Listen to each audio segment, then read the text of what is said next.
Hi, this is Yvonne, and this month I thought I'd try something different and speak via video instead of writing my whole newsletter.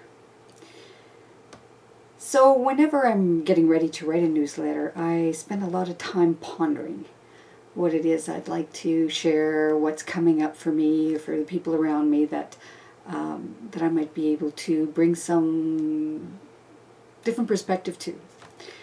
And what came up this month was the idea of questions. The fact that we're always asking questions of life, and life actually seems to be asking us questions back. So let me just say a little bit more about what I mean about that. Whenever we wonder about something, or we think we'd like something, or we decide we want something, we're really, in a sense, asking a question. Asking for a new experience, asking for something different in life. And so whenever we do ask, life responds. It must be so, because it's all one thing. It's all connected. It isn't separate. So when we ask for something new, life will give us something new, or something for us to move toward something new. It happens in different ways, so it can be kind of confusing. What I've noticed is when I'm really clear, when I just start thinking, I really like something different, like I'd like to experience some kind of fun thing or whatever the case may be. If I don't have any opposing thoughts or beliefs to that, the manifestation of that idea, it seems to happen almost immediately. I know we've all had those experiences where we've thought of something that we'd like to see or have, and all of a sudden there it is. And sometimes we're quite amazed by that. But really, it's just the way life works. Life must respond. Whatever shows up within us as a desire or wanting to see something different or experiencing something different is really about life coming through us. So it's already unfolding in its own way. So we have those experiences where there's this clarity, there's a purity of thought that allows life to respond immediately with that very thing. And then there's the stuff that we decide we want or we'd like to experience that is not so clear and that is not so pure in thought. In other words, there are the things that we decide we want that we have some beliefs, some ideas about that are in opposition to us experiencing that, or seemingly opposition. So it could be something like, there's been a lot of turmoil going on in your life, and you decide, I'd really like to experience some inner peace because I haven't really ever experienced it, or it's been a long time.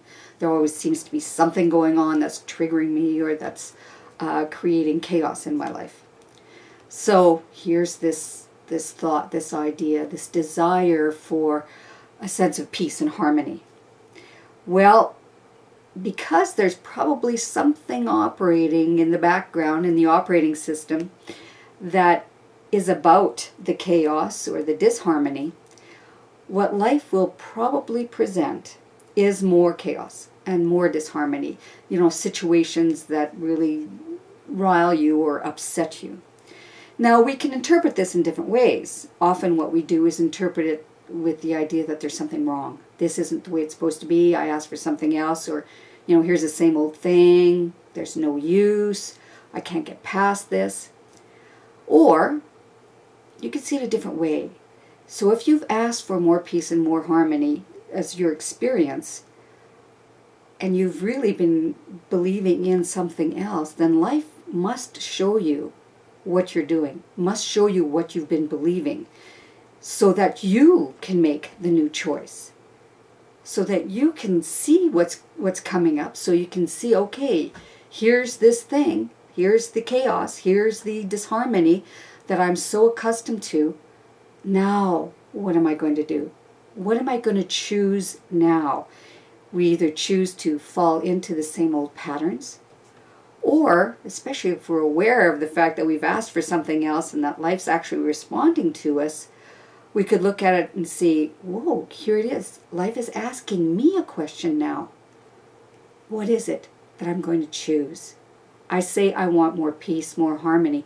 What do I need to do now in order to experience more of that. Sometimes that means simply saying no to what shows up. Saying, no, you know what? I'm not going to do this the same old way. If it's somebody coming at me that's really upset and seems to be demanding something of me that is upsetting me, for instance, I could look at it and recognize the feelings that are coming up in me, which is probably fearful and, oh my God, here's some disharmony that I'm so, afraid of or really dislike. I can recognize that and bring a moment of peace to that. And then I can look at what's going on and really ask deeper within me, well, what is it that I really want here? And how could that show up? And you know what? Life will respond to that. It will respond when we say basically no to the old and open to something new.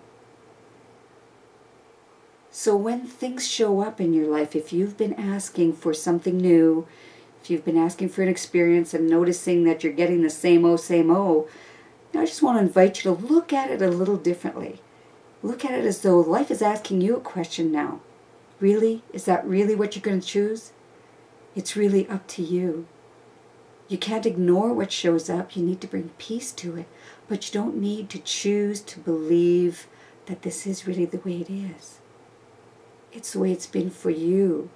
And maybe it's time for something new. And I know that you have within you whatever it is that you need to bring that forth. So if it's time for something new for you, take a big breath. Say thank you and make that choice. Namaste. Have a fabulous August.